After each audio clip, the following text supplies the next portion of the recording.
posibilidad ng tagumpay o kabiguan, ng ligaya o lungkot. Kaya marapat lamang na tanggapin si Jesus bilang tagapagligtas at Panginoon. At matapos yun ay panariwain ang katapatan at paglapit sa Kanya bawat araw o day by day. Ang day by day ay naglalayong umalalay sa pang-araw-araw na pamumuhay.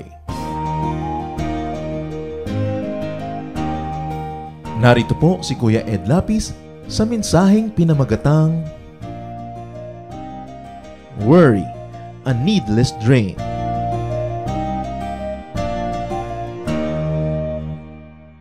Mark 5:36.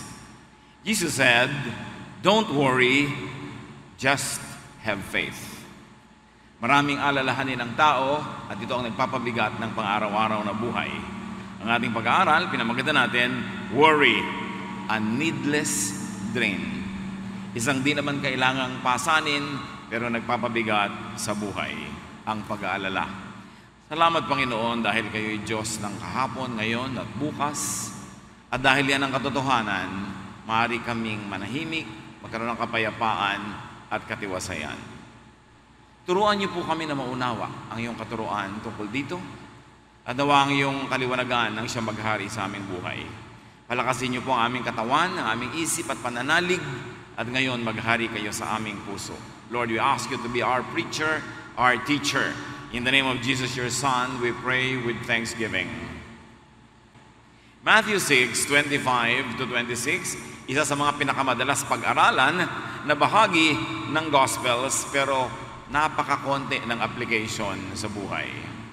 Jesus speaks here, "I tell you to not worry about your life. Don't worry about having something to eat, drink, or wear.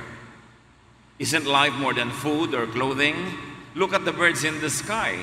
They don't plant or harvest. They don't even store grains in barns. Yet your Father in heaven takes care of them. Aren't you worth more than birds?" Maraming alalahanin ng tao na ang ending lang naman ay maradalas tungkol sa pera.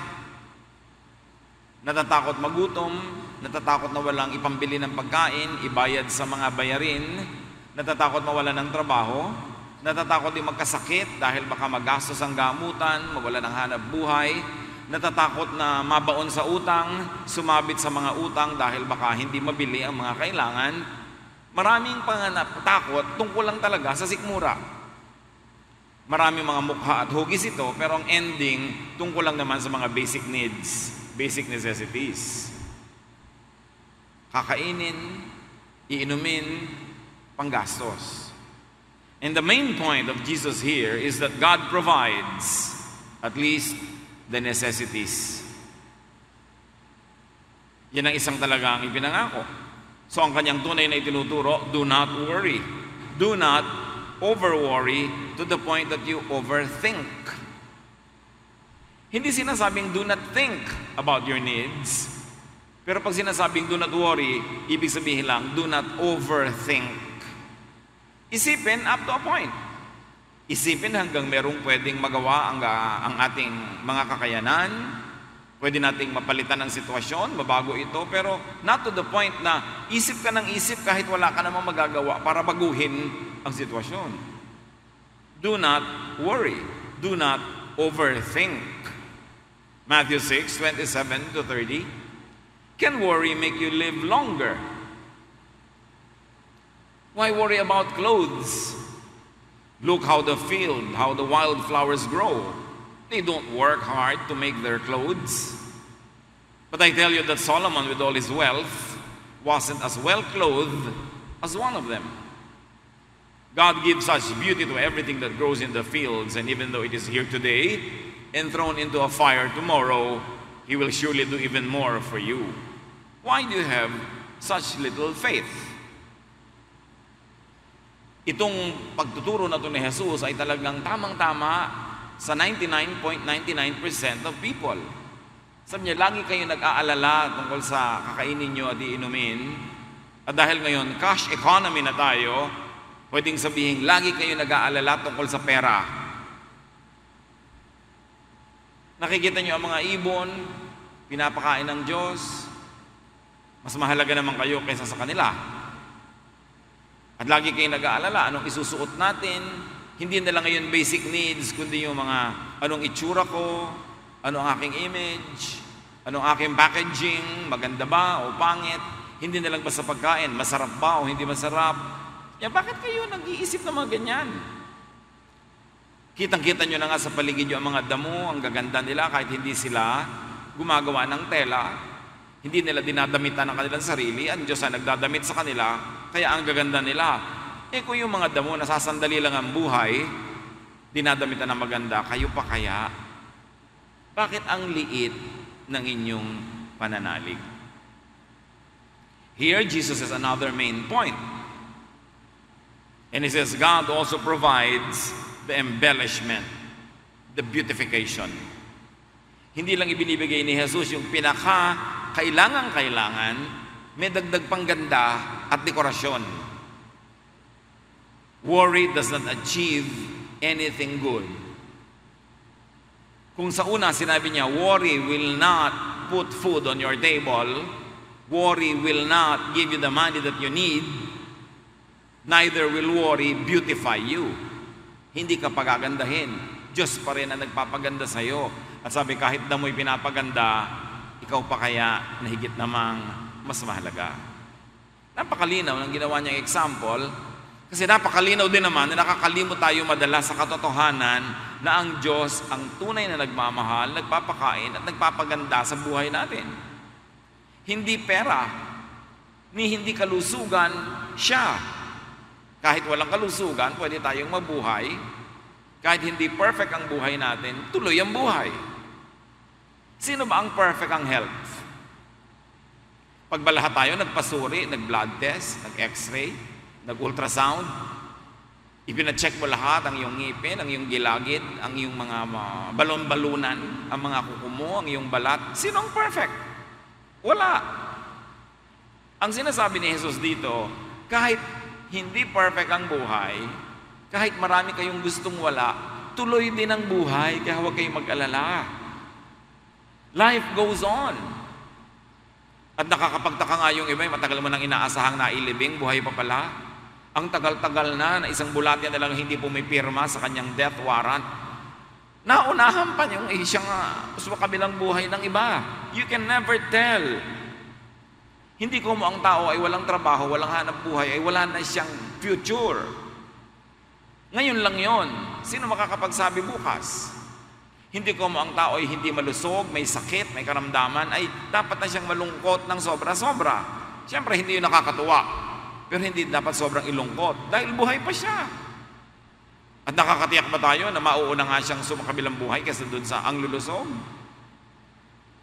Sabi niya, ang kapayapaan, ang katahimikan ng buhay, huwag niyong isalalay, isandal, iasa sa mga bagay. Iasa niyo yun sa Diyos. Diyos ang nakababatid, kung ano ang pinakamabuti, kung kailan dapat kang bigyan, at anong dapat ibigay sa iyo. Ang iyong buhay ay hawak ng Diyos.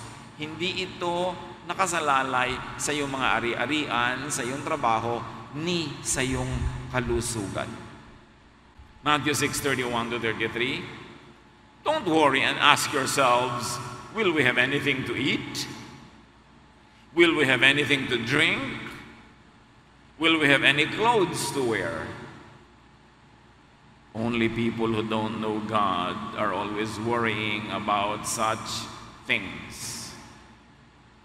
Your Father in heaven knows that you need all this. But more than anything else, put God's work first and do what He wants. Then the other things will be yours as well. Huwag kayong lagi mag-worry, mag-alala, problema. Anong kakainin ko? Anong iinumin natin? May isusuot ba tayo? Mga tao lang na walang Diyos ang nag-iisip ng ganyan.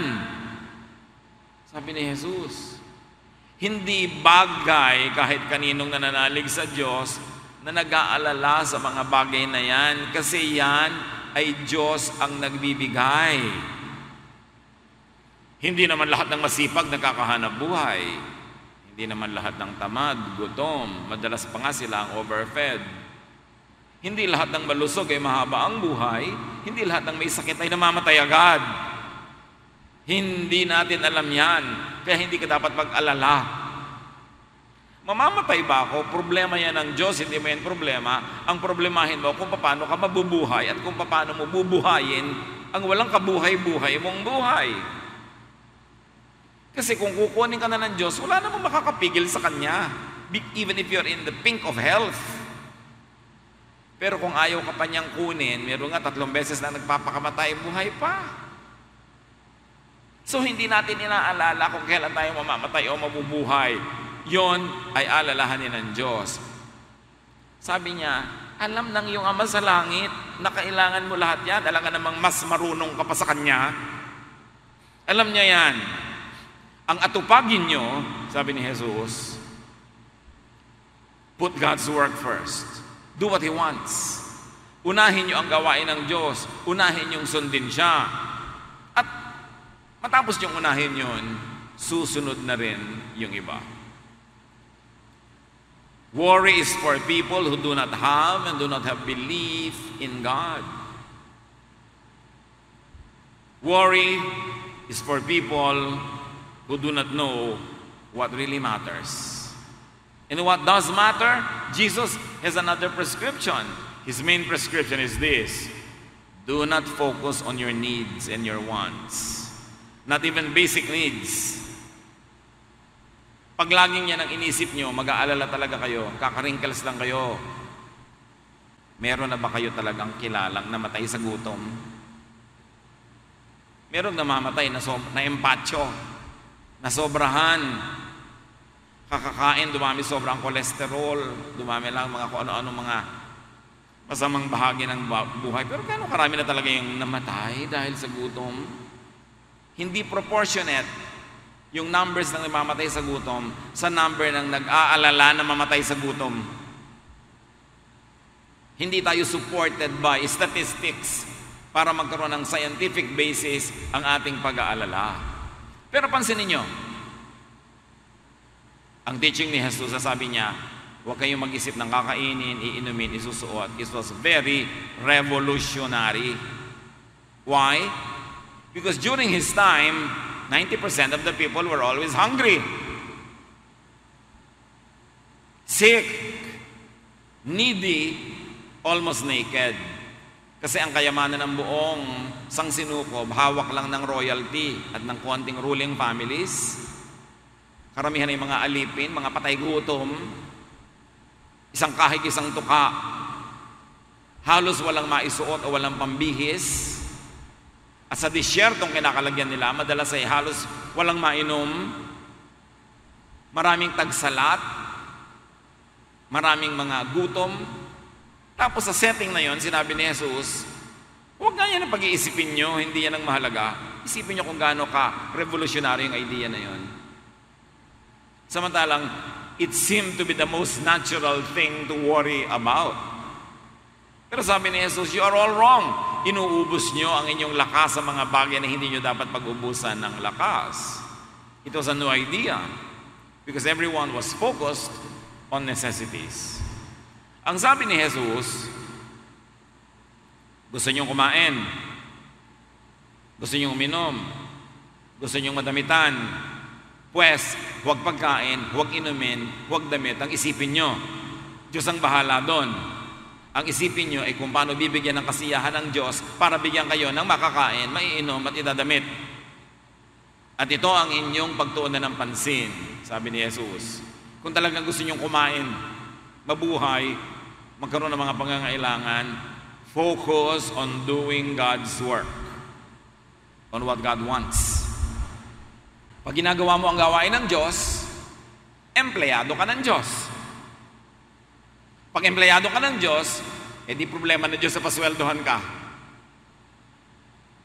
Pero hindi mo ginagawa ang gawain ng Diyos, hindi ka empleyado ng Diyos, hindi mo isinusuko ang sarili mo sa Diyos, paano mo nga inaasahan na bibigyan ka ng Diyos ng mga pangangailangan mo? Kaya sabi niya, kung gusto niyo maging secure, huwag kayong mag-alala tungkol dyan sa mga bagay na yan. Ang atupagin nyo, sundin ang kalooban ng Diyos, gawin ang kanyang gawain. At lahat niyang gusto nyo, bunga lang yan. Pag tama na ang inyong pananalig, bunga lang yan. Pag natutuwa na sa inyo ang Diyos, bunga lang yan. Pag maka-Diyos na kayo, hindi yan ang pataba. Bunga lang yan. Ang pataba, sundin nyo ang kalooban ng Diyos. God's works, pag pinag-uusapan ng God's works, iniisip agad ng iba, mag-charity, mag-mission, magpakain ng mga mahihirap. Yes, God's work yon.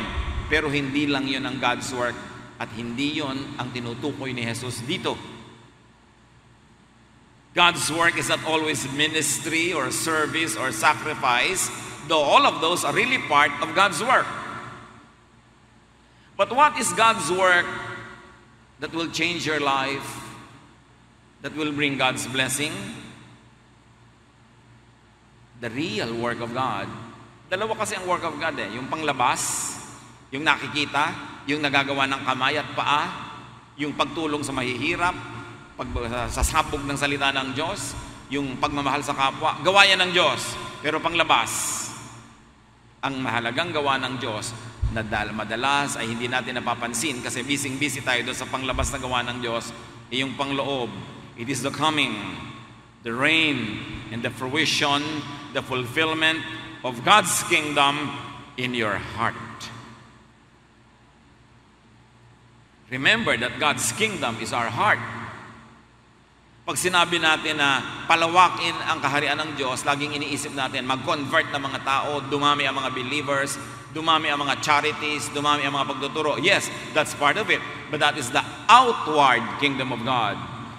And most of the time, we neglect the inward kingdom of God. At yung paggawa natin sa kalooban ng Diyos, hindi lang sa labas, kundi mas mahalaga sa loob ng ating puso. Doon tayo mapapalinya sa kalooban ng Diyos, doon tayo malalagay sa path of blessings, at doon susunod bilang bunga ang mga pagkain, ang mga inumin, ang mga damit. Ang sinasabi dito ni Jesus, huwag laging panglabas na religiosity ang inyong atupagin, puro pagtitiis, puro pagsasakripisyo. Dahil part yan ng kingdom of God, pero hindi lang yan ang buong kingdom of God. May nakakalimutan kayong kingdom, ang inyong puso, ang inyong isip. Dapat dun nyo rin sundin ang kalooban ng Diyos. Pag sinabi ng Diyos, pakainin mo ang mahihirap, sumusunod ka. Dalawin mo ang mga prisoner, sumusunod ka. Pero pag sinabi niyang, manalig ka, papayapain mo ang iyong loob, sumusunod ka ba? God does not only want to be the king of the kingdom outside of our hearts, but more importantly, He wants to be the king inside our hearts, our minds, our thoughts. And Jesus is saying here, you want to be well provided for? First, refocus your energy from worrisome thought to godly activities and growth. Refocus your energy from overthinking to becoming godly, to becoming like God. Imbes ubusin mo ang iyong lakas ng kaaalala, wala naman nangyayari. Kaiisip, wala naman nangyayari. Ituon mo ang iyong pansin sa pagiging makadiyos sa loob ng iyong puso. Maraming application yan. Ipinapayo ni Jesus sa kanyang reseta, gumawa ng maganda kaysa mag-isip ng pangit. Nagwo-worry ako. Anong gagawin ko? Gagawa ako ng maganda para huwag kong maisip tong pangit na iniisip ko. Natatakot ako. Anong gagawin ko? Magmumukmok? No. Gagawa ako ng tama para itong maling iniisip ko ay mapalitan, matanggal sa utak ko, at maging busy ako sa paggawa ng tama na mawala na ako ng espasyo para sa mga iniisip kong nakakatakot lang at wala namang nangyayari. In other words, Jesus is saying, replace bad thoughts with good deeds. Tuwing tayo'y natutokso ng masama, huwag kang isip ng isip ng tukso na yon. Get busy doing something good. The law of impenetrability says only one thing occupies one place at one time. And so if you want to drive away ungodly, worrisome fearful thoughts in your mind, fill your life with good activities. Hindi naman pwede magkasabay yun isa-isa lang. Pag nagsisimula ka na mag-alala, kapatid, get busy doing good. Ayan, nag-iisip na ako, wala kaming pera. Ayan, nag-iisip na ako, baka ako magkasakit. Ayan, nag-iisip na ako, baka hindi ko mahulugan yung hulugan kong lupa. Ayan, nag-aalala na ako. Pag nagsisimula na yon, humanap ka ng magagawang tama para maging abala ka sa tama at hindi ka abalahin ng mali. And here, doing good does not always mean being charitable, being kind, sacrificing. Although that is doing good also. But here, doing good could mean letting God rule your heart. Madalas kasi, ang pakahulugan natin sa paggawa ng mabuti, laging may ginagawa ka. Pero nalilimutan natin na isa sa mga pinakamagandang magawa yung ang Diyos ang payagan nating gumawa sa loob ng ating puso, sa loob ng ating isip, at baguhin niya ang paraan ng ating pag-iisip. Kasi kung nag-aalala ka, matatakotin ka, warrior ka, kung ano-ano pa, magiging busy ka, charity, kakakanta sa choir, kakatuturo sa Bible study. Yes, up to a point nakakalibang. Up to a point, nagiging busy ka doing good. Pero mamaya, pag nag-iisa ka, magbabalikan uli sa iyo yung mga fear. Magbabalik ulit sa iyong mga takot kasi ang totoo, in-entertain mo lang yung sarili mo sa ministry. Kaya hindi ko ina-encourage sa mga tao na gamitin yung ministry bilang entertainment. Pwede po bang maglingkod sa Sunday School? Bakit? Naiinip po ako. Nood ka na lang ng TV. Kasi kahit magturo ka sa Sunday School, pag uwi mo sa inyo, mainip ka uli. Pwede po bang sumama ako doon sa nagbabalot ng mga relief goods? Bakit? Kasi po nangungulila ako pag uwi mo sa inyo, di mangungulila ka lang uli. Gusto mo na mawala ang iyong pangungulila, gumawa ka ng mabuti. At ang gagawin mong mabuti, hayaan mong pagharian ng Diyos ang utak mo para maiba ang takbo ng iyong utak. Para hindi ka naiinip, hindi ka nalulungkot, hindi ka nag-aalala. Kaya may ginagawa kang charity o wala. Pero pag ginawa mo yung religious work na entertainment para lang ituon ang pansin mo mula sa yung mga nakakatakot na ideya, maya-maya, pabalik-balik din yun. At magtataka ka, ba't kaya nagsaserve na ako kay Lord, ganito pa rin ako, matatakotin. Nagsaserve na ako, ganito pa rin ako, maalalahan nag-aalala. Kasi naghanap ka lang ng libangan. Panglabas lang yung ginagawa mo, hindi pang loob. Dapat ang magbago, yung loob. Bagamat, nakakatulong din na nagbabago yung labas. Pero panandalian at artificial. Maganda yung may ginagawa ka sa labas, tapos may ginagawa ka rin sa loob. Pinapalitan mo ang paraan ng iyong pag-iisip. Kaya kung minsan nakakantsawan ka, ganyan ba ang Christian? Ang tagal-tagal mo na nagba-Bible, ang laki-laki ng Bible mong hawak, ganyan pa rin ugali mo. Hindi naman kasi nagpalit ang pag-iisip ko napalitan lang yung schedule ko, mami. Ganun lang katotohanan. Kaya yung mga barumbadong anak, kahit nagka-camping, Christian ka, barumbado pa rin. Kasi nagkaroon lang siya ng good activity, pero hindi napalitan ng thought. So sisingit at sisingit, babalik at babalik din yun. Kaya madalas tayong nakakantsawan ng iba. Ang tagal-tagal mo na sa church, ganyan ka pa rin. Paano? Naglibang lang naman ako doon. Ginawa ko ang sarili kong busy katatrabaho, thinking nakatatrabaho ko, paghihimalaan ako ng Diyos. No. Ang paghihimalaan ng Diyos na gaganap, nagpalit ka na ng pag-iisip. Hindi sa pagpapalit lang ng activity. Pagkamat yung pagpapalit ng activity, nakakatulong yon. It can put you in the right path para yung isip mo sumunod na magbago. Pero kahit nagasgasin mo ang tuhod mo kaluluhod, kahit magtatalon ka na hanggang kisame kadadasal at kalulundag kang kawa-worship, kahit na paggurin mo ang sarili mo sa lahat ng ministry, pag hindi ka nagbago sa loob ng iyong puso, walang katuturan. Because the real kingdom of God is inside the heart.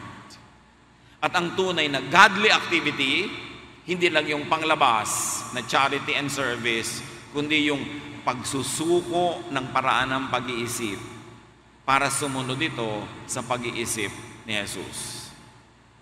Kaya sabi niya sa Matthew 6:34, don't worry about tomorrow. It will take care of itself. You have enough to worry about today. Gaano karaming Kristiyano, kahit Sunday school principal, o teacher, o pastor, o singer, ang hindi nag-aalala tungkol bukas. Therefore, hindi tinatablan. Busy lang sa ministry, pero ang puso, takot pa rin at nag-aalala, hindi pa busy sa tunay na work of God. Because the work of God is outside, yes, but the more important work of God is inside the heart. So retrain your sight from the future, which is unmanageable, to the very present here and now, which is manageable. Yan ang payo ni Jesus. Iniisip mo yung bukas. Bakit? Nandun ka na ba? Wala pa po. Meron ka na bang mapapalitan tungkol sa mangyayari bukas? Hindi pa nga nangyayari. Wala po. Ba't ka isip ng bukas? Di ka ba nagsasayang ng oras at pagod yan? Ang hawak mo lang, itong minuto na ito. Hindi mo nga alam kung next hour buhay ka pa. Ang hawak mo lang, itong minuto, segundo na ito. Ito ang pwede mong baguhin. Ito ang pwede mong i-influence. Dito ka mag-operate. Do not operate on the past. Pag sobra kang sentimental, wala kang iniisip kundi yung past, malulungkot ka lang. Nakakalungkot ang nakaraan. Nakakatakot ang kinabukasan. Yung isip ng nakaraan, malulungkot. Yung isip ng kinabukasan, matatakot. Kaya sabi ni Jesus, ang atupagin mo, yun lang ngayon. Wala ka bang makakain ngayon? Meron naman po. O yun pala. Hubad ka ba ngayon? Meron naman pong damit. Yun pala. Pag nauhaw ka talaga ngayon, may mainom ka, meron naman po. O ano problema mo? Yun pong bukas. Bukas mo na problemahin yon. Alam nga naman, yung iinumin mo bukas, ibigay na sa iyo ngayon. Yung iinumin mo next week, ibigay na sa iyo ngayon. Alam nyo kung ano mangyayari? Malulunod kayo. Pag ininom nyo sabay-sabay, yung lahat ng iinumin nyo dapat sa future pa lang. At ganun ang nangyayari sa mga matatakutin, nalulunod.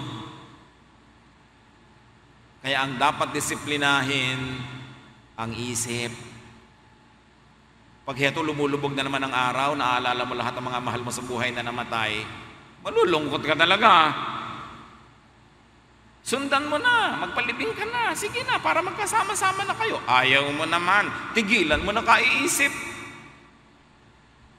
Pag kumakatok na sa utak mo yung mga lungkot, mga alaala, gunita of the good old days mo, lumayas ka dyan, tapos ka na. Pagka kumakatok sa iyo yung bukas, ano kakainin mo bukas? Magbabayad ka ng Meralco next week. Ganyan. Next week pa yun, umalis ka dyan. Ang gagawin ko ngayon, maghahanap buhay ako ng kaya kong gawin. Mag-iipon ako ng kaya kong ipunin. Mag-enjoy ako ng kaya kong enjoyin. Because God's blessing for today is enough for today.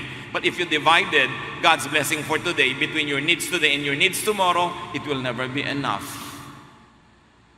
Because your needs for tomorrow will get from God the supply tomorrow.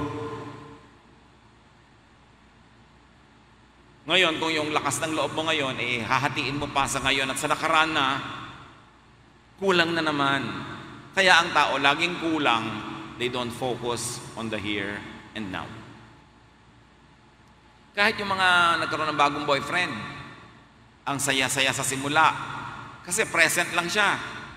Nung nakalkal mo na sa Facebook yung mga dati niyang post, nalaman mo yung dati niyang girlfriend, lumulungkot ka na.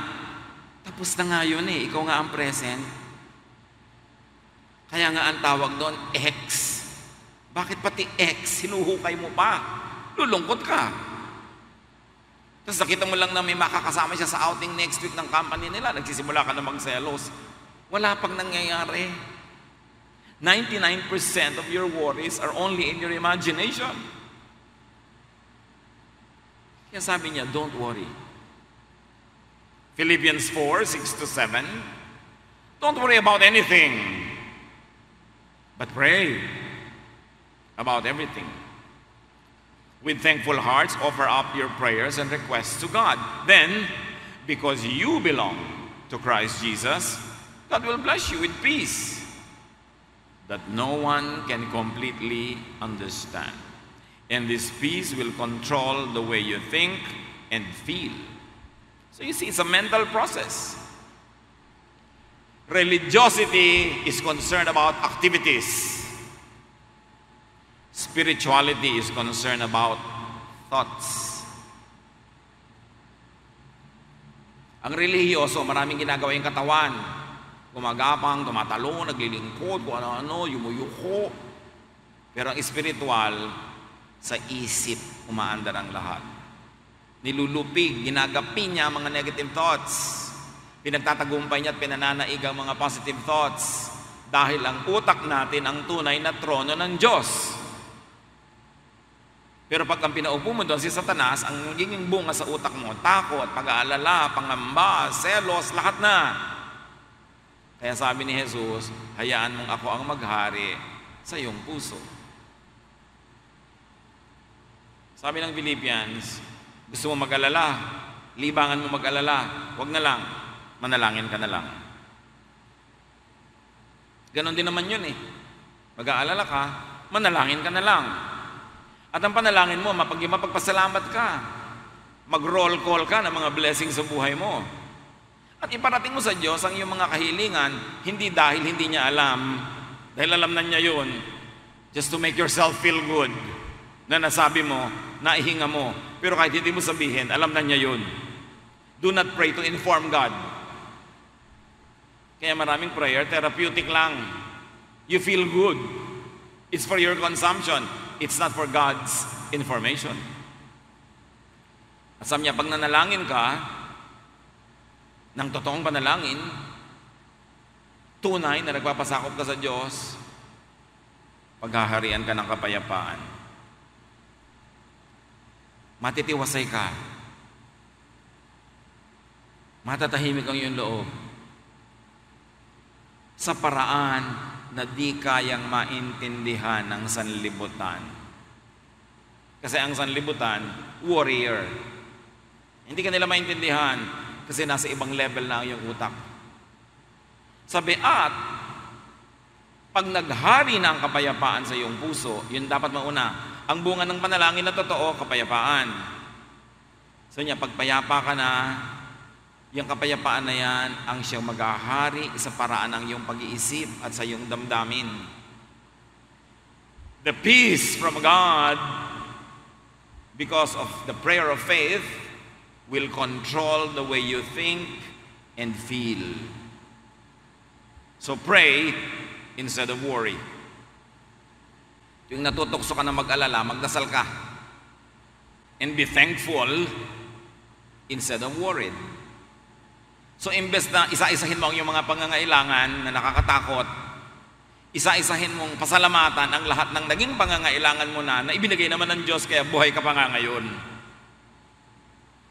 Imbes nagre-reklamo yung utak mo, palitan mo ng pagpapasalamat. Imbes nagtatanong, lagyan mo ng exclamation mark ng thank you Lord. Kailangan ko po ng tubig. Ay, hindi pala yon. Lord, alam nyo na nga palang kailangan ko ng tubig. Lord, salamat po sa balde-balde, drum-drum, dam-dam na tubig na nainom ko na mula noon hanggang ngayon.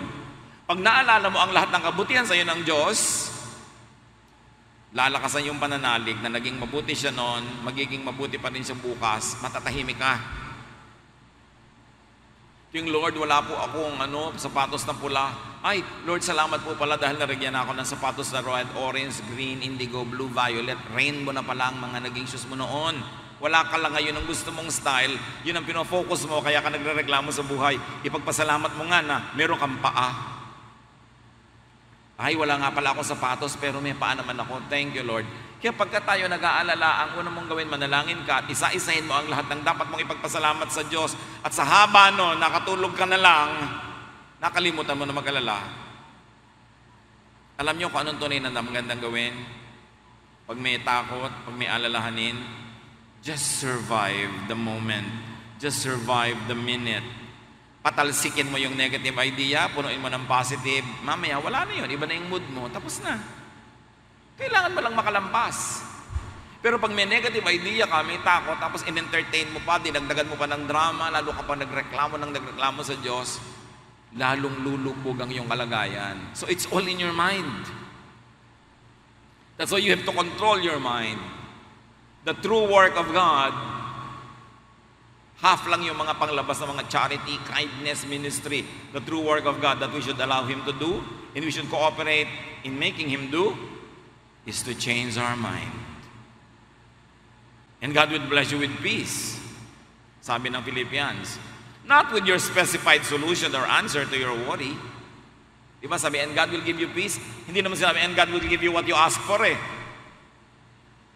Pag nanalangin ka ng may pananalig, bibigyan ka ng kapayapaan. Hindi sinabing ibibigay sa iyo yung hinihingi mo.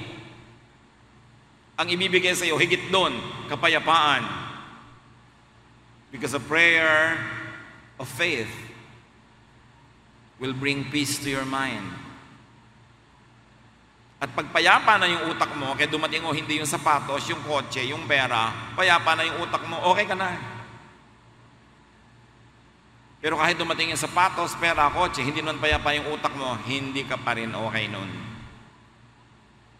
Kaya ang mahalaga, our state of mind. God will bless you with a change of mind and heart, not of a change of situation.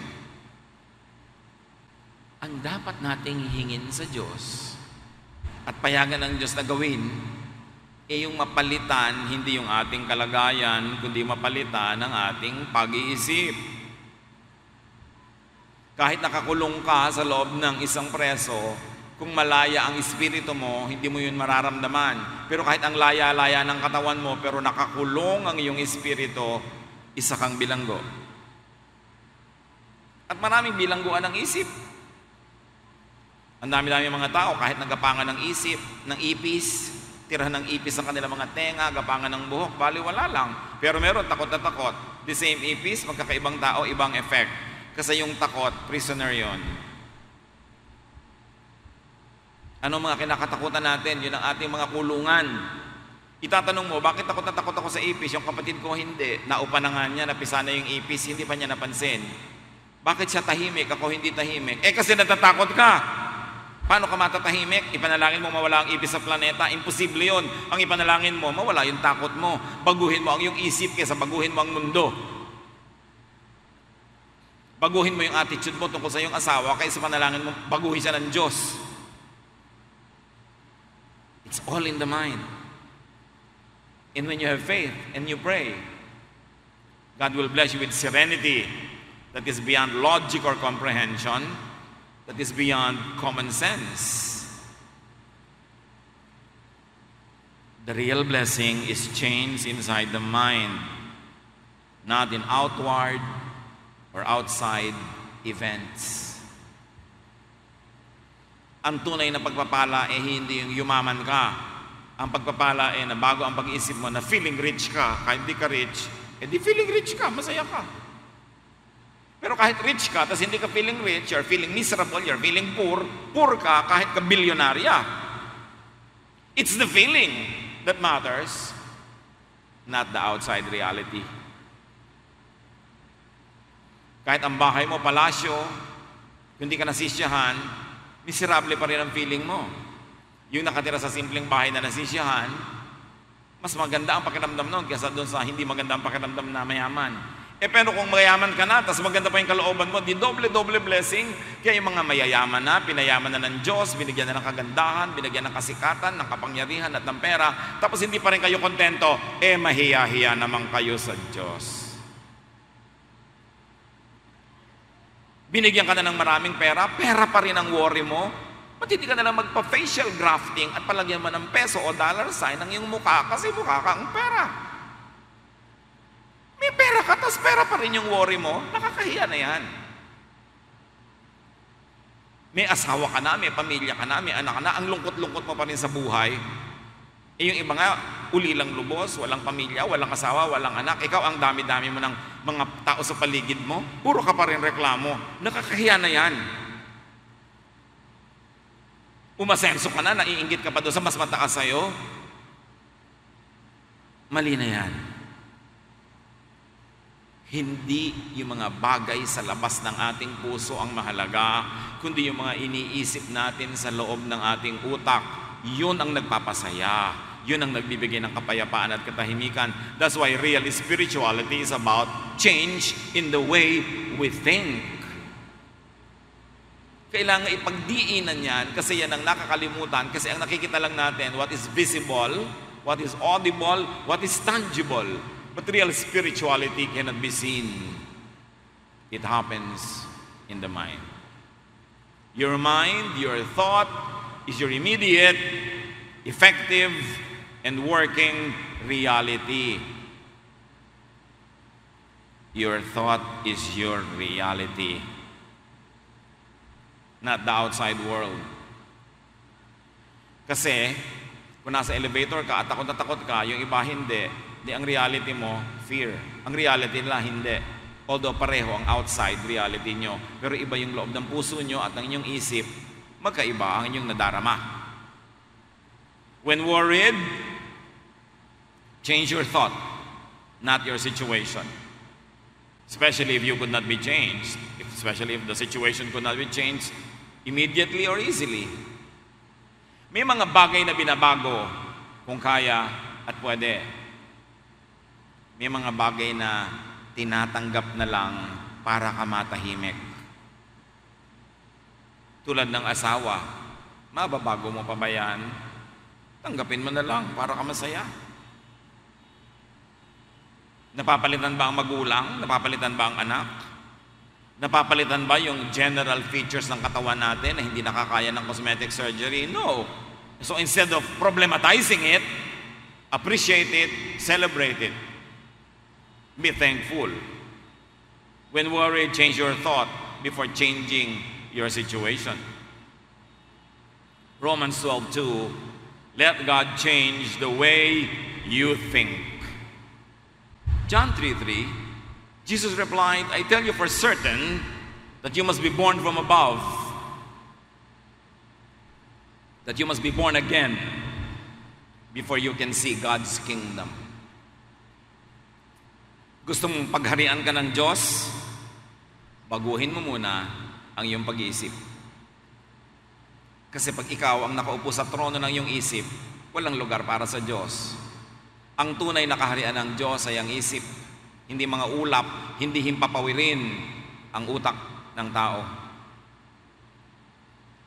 So niya, gusto mong makita ang kaharian, gusto mong maranasan ang paghahari ng Diyos, ang kapayapaan, ang katahimikan, ang kasiyahan, kagalakan, change the way you think. You must be born from above means change in spirituality, change in essence, in thought, and thinking. You must be born from above before you could see God's kingdom. And God's kingdom is to be filled and ruled by God, to enjoy God's peace and rest. In-oversimplify kasi Pumikit ka, tanggapin mo si Jesus, humingi ka ng tawad sa imang kasalanan, save ka na, wow, nasa kingdom of God ka na. Yes, there is truth in that. But that is not the complete truth. Because the kingdom of God is not only just about afterlife or about eternal life. The kingdom of God is also about life here and now. Hindi nadadaan nyo sa formula na pumikit ka at tanggapin mo siya. Kailangan merong ongoing process, pagpapalit ng pag-iisip. Para yung kaharian ng Diyos, lubos na paghari sa sarili mong utak. Kaya sabi ni Jesus sa Luke 17:21, there is no use saying, look, here it is, or look, there it is, about God's kingdom. God's kingdom is here with you. God's kingdom is in your hearts. It's in your thoughts, in your mind. Hindi sa impapawid, hindi sa ere, but sa utak. So do not overthink, do not overworry, and do not fear. Kasi walang mabuting ibubunga. Yung mga kilala nyo na lagi nag-aalala, nalutas na ba ang mga inaalala nila? Hindi rin naman, napagod lang sila. Only believe. Mark 5:36, Jesus heard what they said, and he said to Jairus, don't worry, just have faith. Your worry will bring you down, your faith will bring you up. Worry is thought. And worry is thought that drains. weakens and disempowers.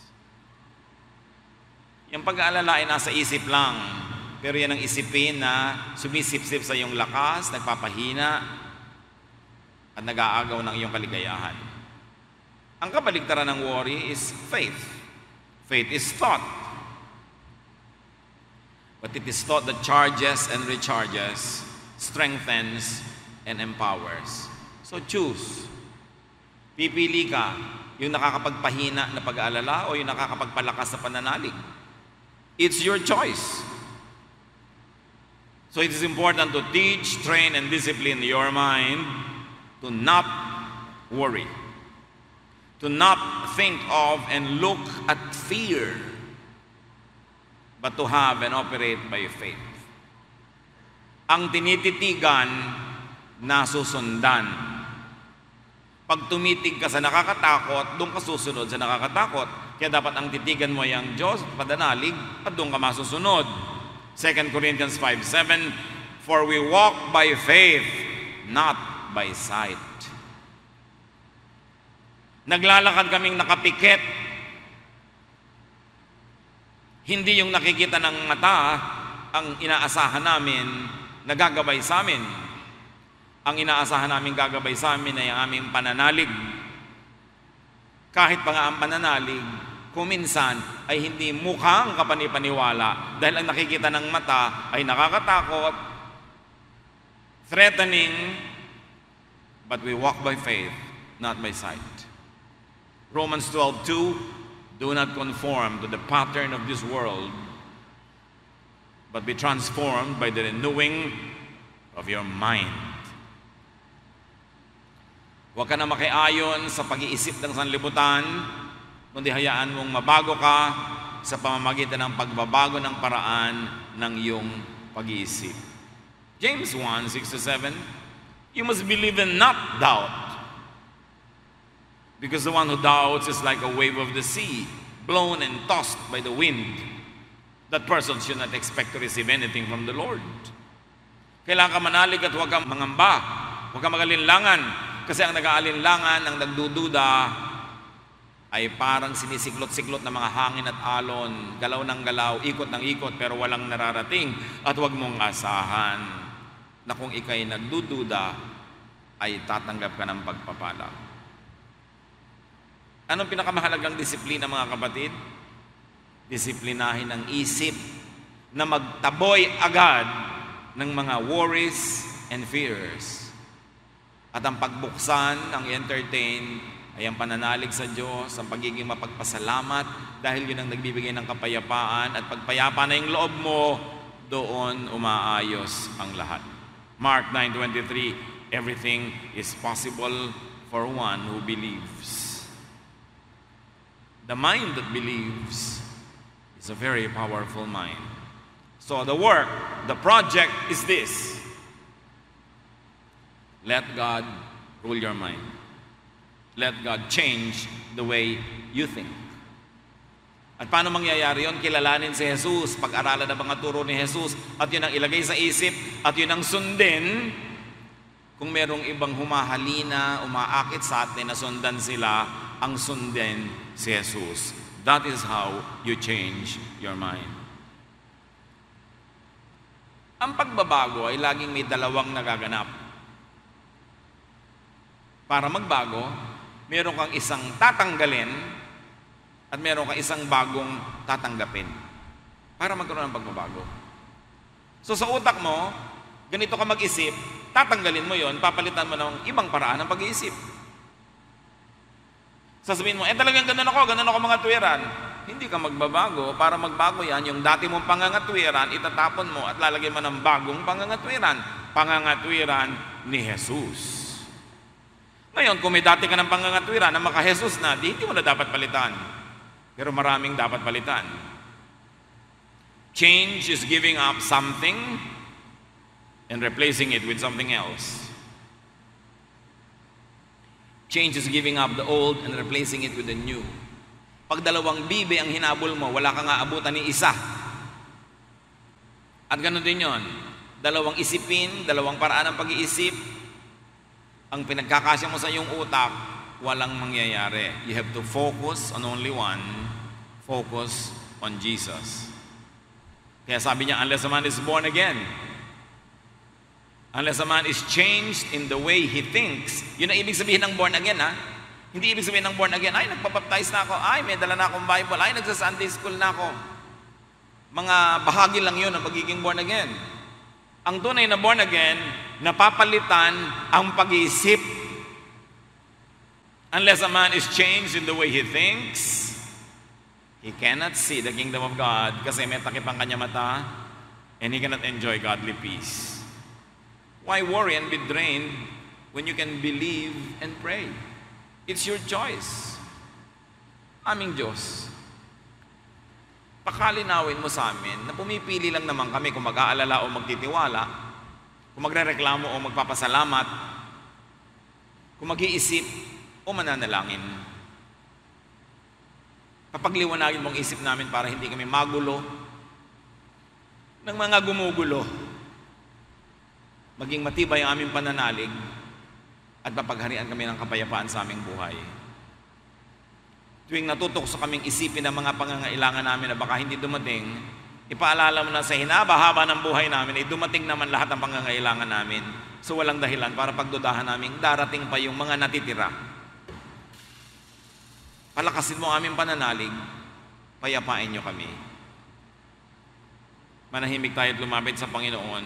Lord, as your people remain silent before you, please finish the message for everybody in a personal way.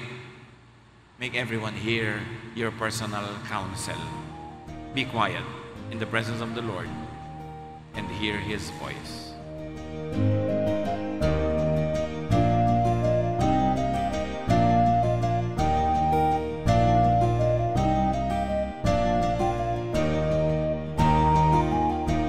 Ang katatapos pong mensahe ni Kuya Ed Lapiz ay pinamagatang Worry, a Needless Drain.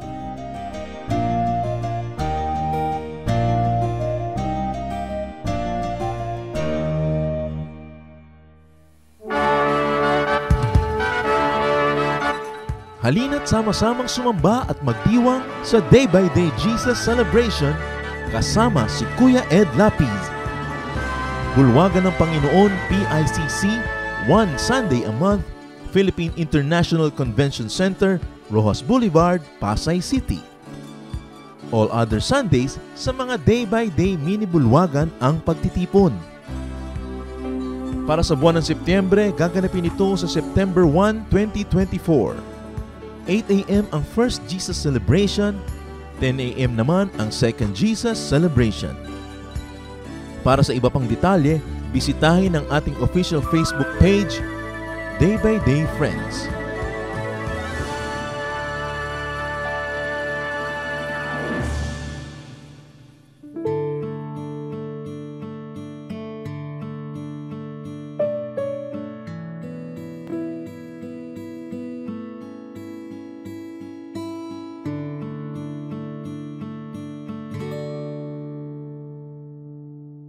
Magpakailan pa man,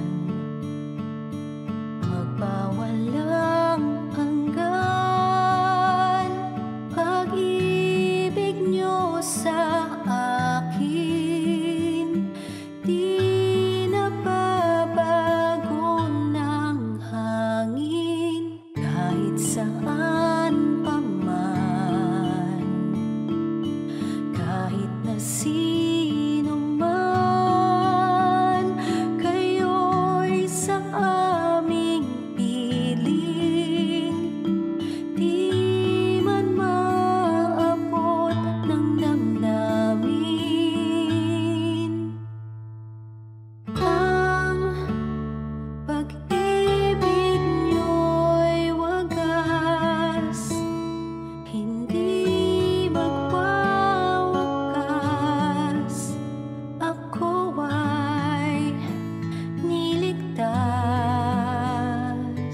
Oras na po para pansamantalang magpaalam ang programang Day by Day. Tayo po'y magsama-sama tuwing ika-6 hanggang ika-7 ng umaga, araw-araw. Magandang umaga po at mabuhay ang Panginoong Hesus!